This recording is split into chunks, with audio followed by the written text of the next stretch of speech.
शाजिया जी, आप पर सीधा इल्जाम लग रहा है कि आप लोगों ने अघोषित आपातकाल लगा दिया है, तानाशाही आप लोग कर रहे हैं, आप लोग जेल से बाहर नहीं निकलने दे रहे हैं, और जब हेमंत सोरेन निकल जाते हैं तो उसको साफ तौर पर वो लोग कह रहे हैं कि किस तरीके से ईडी ने सबूत पेश नहीं किया, और कोर्ट ने भी ये कह दिया है। देखिए, बहुत ही हैरत की बात है, भ्रष्टाचार करें ये, शराब पॉलिसी नहीं बनाएंगे, उसमें मुनाफाखोरी करें ये, कमीशन खोरी करें ये, 7 ग्रुप को लाएं ये, और उसी पॉलिसी में धड़ाधड़ पैसे बनाने के बाद, किकबैक्स लेने के बाद, जब बाकायदा मामला संज्ञान में आता है और लोगों के, चाहे वो कांग्रेस पार्टी हो या एलजी हो या फिर न्यायालय हो, तो पॉलिसी वापस ले ली जाती है। अब पॉलिसी वापस कौन लेता है? ये लोग। पॉलिसी बनाई किसने थी? इन्हीं लोगों ने। निजीकरण किसने किया? इन्हीं लोगों ने। के कविता से किसने कांटेक्ट किया? इन्हीं लोगों ने। विजय नायर किसके सलाहकार हैं? इन्हीं लोगों के। अमित अरोरा, दिनेश अरोरा कौन है? इन्हीं लोगों के। समीर महेंद्रू कौन है? इंडो स्पिरिट्स वाले, इन्हीं से लोगों ने मिले हैं। जिससे विभव जी ने किससे मीटिंग कराई, किस गेस्ट हाउस में कराई, क्यों कराई? विभव जी कौन है? इन्हीं के लोग हैं। अब सोचिए, मनीष सिसोदिया कौन है? किसके लोग हैं वो? डिप्टी सीएम रहे हैं, 1.5 साल से बंद हैं। सुप्रीम कोर्ट ने एक बार नहीं कई बार कहा है कि बिल्कुल बेल नहीं होगी, और सुप्रीम कोर्ट के कहने से ही अभी तक ये केस पूरा बना है। सुप्रीम कोर्ट ने आज ही कहा कि इस मामले को डिफर किया जाएगा, यानी कि जो हाई कोर्ट ने चैलेंज किया है ट्रायल कोर्ट को, और उस पर जो है किसी को रिलीफ नहीं दी है, ये सुप्रीम कोर्ट का है। रीना जी, वकालत सब जानते हैं, हम सब लोग ने वकालत की है, तो जो झूठ मूठ की जो वकालत अब सिखा रही है ना सिखाइए, बेवकूफ ना बनाइए। किसने कहा था आपसे पॉलिसी बदलने के लिए? किसने कहा था आपसे किकबैक्स लेने के लिए? किसने कहा था? नहीं, मुझे बोलने दीजिए, मुझे खत्म करने, मैंने बोली नहीं बीच में आपके। नहीं, मुझे बोलने दीजिए बीच में। और सुनिए, मनीष सिसोदिया 18 गिरफ्तारियां हुई हैं। अरे मुझे, आप घबरा रही हैं मैडम, आपका पर्दाफाश मैंने किया है। नहीं, देखिए ऐसे नहीं, मैं बीच में बोली नहीं, ऐसे नहीं होगा। एक मिनट रीना जी, बात पूरी करने दीजिए, बात पूरी करने दीजिए। और जो नहीं, आप बात पूरी करने दीजिए, मैं आऊंगी आपके पास। देखिए, आप खंबा कहीं जाइए और वहां पे खरोचिए, सुनिए, क्या किसी और खंबे को पकड़िए आप, नोचे। वैसे कुछ लोग शराब को भी खंबा बोलते हैं, वो अलग बात है, लेकिन मैं उस तरह का पन आपके साथ नहीं कर रही थी, मतलब मजाक में जानबूझ के ऐसी बात नहीं की। वो ऐसा है कि सियानी बिल्ली खंबा नोचे, तो मैं उस खंबे की बात कर रही थी, शराब वाले खंबे की बात नहीं कर रही थी। अच्छा, और दूसरी बात रीना जी, आप बताइए 18 गिरफ्तारियां क्यों हुई? के कविता जेल में क्यों है?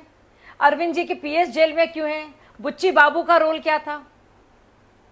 आप ये बता सकती हैं? दिनेश अरोरा क्या थे? हवाला ऑपरेटर। ठीक है शाजिया जी, मैं इसका जवाब रीना जी से लेती हूँ। उसमें क्या कर रहे थे? ठीक है, मैं क्या कर रहे थे? नहीं, ठीक है, लेकिन बाकी मेहमान भी एक रिएक्शन उनसे ले, एक सबूतों का। क्यों अरविंद केजरीवाल क्यों फोन उठा रहे थे? ठीक है शाजिया जी, मैं सारे सवालों के जवाब ले लूंगी, लेकिन बाकी मेहमान भी है, उनसे भी मैं एक रिएक्शन ले लूं।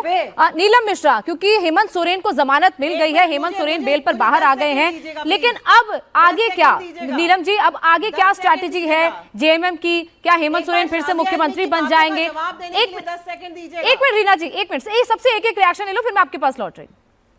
नीलम जी, अब आगे क्या स्ट्रैटेजी है? क्योंकि हेमंत सोरेन भी कई महीने जेल में रहे, उन्होंने भी सुप्रीम कोर्ट में मूव तो किया था कि उनको भी कैंपेन करने दिया जाए, उनको तो इजाजत नहीं मिली, अरविंद केजरीवाल को मिल गई थी, और अब रिवर्स हो गया, अरविंद केजरीवाल जेल से बाहर नहीं निकल पा रहे हैं और हेमंत सोरेन जी निकल गए। अब आगे हेमंत सोरेन क्या फिर से मुख्यमंत्री बनेंगे? देखिए, ये तो पार्टी तय करती है ना, ये सारा जो मामला है, ये हाईकमान पार्टी के जो होते हैं वो सब तय करते हैं। और अभी तो कल वो आए हैं जेल से, अब वो मुख्यमंत्री बनेंगे कि क्या होगा, ये तो बात की बात है। लेकिन सबसे बड़ी बात तो ये है, सवाल यहाँ ये उठता है कि किस तरह से हेमंत सोरेन जी को अरेस्ट किया गया।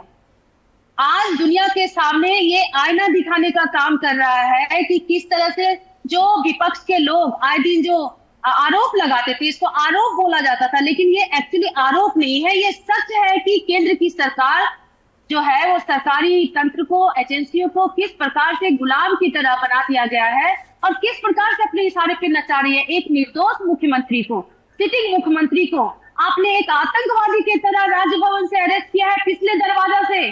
आपने जो मानसिक प्रताड़ना किया है, उसका कौन गुनहगार है, उसका कौन खामियाजा भुगतेगा? इसके लिए क्या मोदी जी या केंद्र की सरकार माफी मांगेगी?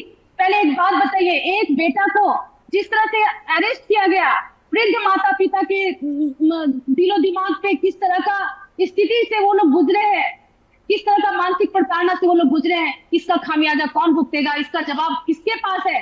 आज हेमंत जी के लिए 5 महीना जेल के अंदर निर्दोष होने के बावजूद भी रहना पड़ा। उनका जो महत्वपूर्ण 5 महीना बीता, उस मानसिक प्रताड़ना के साथ, शारीरिक प्रताड़ना के साथ उनके परिवार ने जो दर्द झेला, उसका कौन खामियाजा भुगतेगा।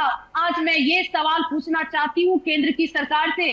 केंद्र की सरकार ये बताए बहुत कि क्या सही वो सवाल दिन पूछा वापस आपने। आएगा, क्या वो दिन वो वापस ला सकते हैं। एक निर्दोष मुख्यमंत्री को जेल में अगर बंद किया गया तो इसका खामियाजा हमको केंद्र की सरकार से इसका जवाब चाहिए कि केंद्र की जो एजेंसियां हैं क्या इसी तरह से दुरुपयोग की जाएगी।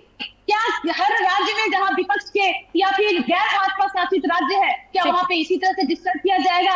आज देखिए पूरे झारखंड जो एक बहुत ही स्थिरता से चल रही थी, बहुत ही सुनियोजित तरीके से चलाया जा रहा था माननीय हेमंत सोरेन जी के नेतृत्व में, किस तरह से अचानक से डिस्टर्ब किया गया और रातों रात एक अभिभावक विहीन बना दिया झारखंड को। क्यों? क्योंकि झारखंड में वो लोग चाहते थे कि यहाँ पे आगजनी हो, झारखंड में चाहते थे कि यहाँ पे तोड़फोड़ हो, ताकि उसको एक आधार बना करके यहाँ पर राष्ट्रपति शासन लागू की जाए। लेकिन झारखंड की सरकार और झारखंड के लोग इतने समझदार और इतने सूझबूझ रखने वाले हैं कि भाजपा की सरकार की, केंद्र की सरकार की हर एक मंशा को हमेशा धूल चटाने का काम किया है।